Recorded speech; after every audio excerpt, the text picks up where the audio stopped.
சுந்தரகாண்டம் 8வது சர்க்கம். புஷ்பக விமான வர்ணனை.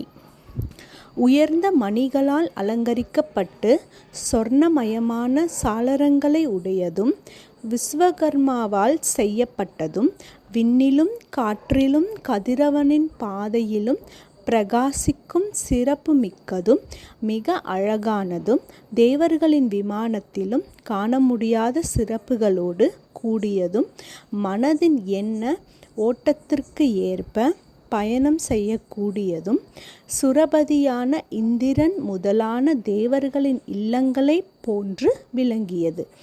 ஆயிரக்கணக்கான பூதங்களால் சுமக்கப்படுவது போன்ற சித்திர வேலைப்பாடுடையதும் அற்புதமானதும் வசந்த காலத்து மலர்களின் குவியலைப் போல் எழில்மிக்க தோற்றம் கொண்டதுமான இந்த புஷ்பக விமானத்தை வானர வீரரான ஹனுமான் கண்டார்.